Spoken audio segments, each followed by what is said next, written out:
এটা হাকিমপুর গ্রাম, আমাদের ইন্ডিয়ার শেষ সীমানা। এখানে একটা পিলার আছে, আপনারা দেখতে পারেন ওখানে, ওইটা কিন্তু ইন্ডিয়ার শেষ সীমানা, বুঝলেন।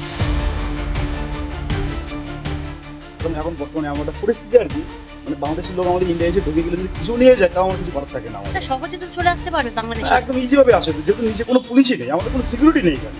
এবং হাকিমপুরের যে বর্ডার এলাকায় সীমান্ত, আমার পিছনে রয়েছে সোনাই নদী। সেই সোনাই নদীকে কেন্দ্র করে কিন্তু একাধিক প্রশ্ন উঠেছে, কারণ এই হাকিমপুরের যে বর্ডার এলাকা, বাংলাদেশ ওই পারে, আমি দেখানোর চেষ্টা করছি, ঠিক ওপারটা হচ্ছে বাংলাদেশ আর মাঝে রয়েছে সোনাই নদী, আর তার ঠিক আমি যেখানে রয়েছি সেই জায়গা রয়েছে ভারত, অর্থাৎ হাকিমপুরের বর্ডার। এই বর্ডার বলা হচ্ছে যে এই যে নদী, সেই সোনাই নদী দিয়ে চোরা পথেই কিন্তু একই রকম ভাবে বাংলাদেশে অনুপ্রবেশকারীরা আসতো, এমনটা অভিযোগ করছে স্থানীয়রা। ঠিক এই রাস্তা দিয়ে পেরিয়ে গিয়ে তারা কিন্তু তাদের নথি বার করে, নথি বানিয়ে তারা কিন্তু দীর্ঘদিন ভারতে থেকেছে এবং অবৈধ নাগরিক, তারা নাগরিকত্ব বানিয়েছেন অবৈধভাবে এসেও।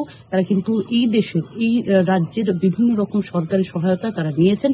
এবং যে বিষয়টা উঠে এসেছে বাংলার পালাবদলের পর থেকে, বাংলায় যে পালাবদল হয়েছে তার পরবর্তীতে যে বিষয় উঠে আসছে যে অবৈধ অনুপ্রবেশকারীতে সরাসরিভাবে কোপ করছে। এবং তার পাশাপাশি শুভেন্দু অধিকারী মুখ্যমন্ত্রী তিনি বলেছেন যে জমি দেওয়ার বিষয়টা, সেই জমি দেওয়ার বিষয়টা, যে বিএসএফকে জমি দেওয়া এবং তার পরবর্তীতে ফেন্সিং তার, সেই তার এবং যে সিকিউরিটি বর্ডার, তা কিন্তু একেবারে করা হবে।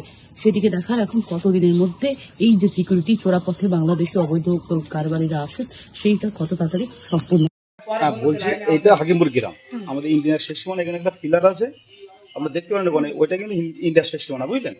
এটা টোটাল মানে হাকিমপুর থেকে আপনার দক্ষিণ তারালি থেকে একদম মানে দরকান্দ পর্যন্ত এই গ্রামটা টোটাল ইন্ডিয়ার মধ্যে আর কি।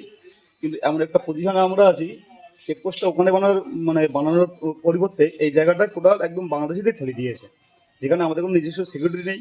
এই বর্ডার সাইডে কিন্তু কোনো পুলিশও নেই, মানে এক প্রকার মনে করেন আমরা বাংলাদেশের মধ্যে ঢুকে গেছি, এরকম একটা পরিস্থিতি আর কি। একটা সময় ছিল বিএসএফ কিন্তু ঘাটে ডিউটি করতো, তখন আমরা শান্তিভাবে থাকতাম, সিকিউরিটি ছিল আমাদের একটা, যেহেতু পাশে বাংলাদেশ আমাদের প্রতিবেশী দেশ, তারপরেও সেটা বিদেশ।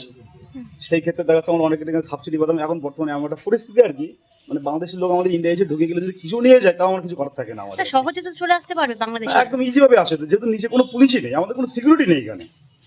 এই যে এতগুলো গ্রাম, এতগুলো মানে মানুষের বসবাস এখানে, মানে এই টোটালি এই মানুষগুলোর মধ্যে কোনো সিকিউরিটি নেই। আচ্ছা, ওরা তো এখানে এসে খুব সহজেই বাংলাদেশ এই ভারতীয় বলে প্রমাণিত করতেও তো পারবে, মানে এখান থেকে ঢুকে বা বাইরে তো বেরিয়ে ঢোকার জন্য চেকপোস্ট আছে আপনার, ওখান থেকে আটকা দেয় আর কি। হ্যাঁ, কোনো আত্মীয় বলেও তো বেরিয়ে যাওয়া আপনাদের গ্রামে থাকতে পারে, তো থাকে তো।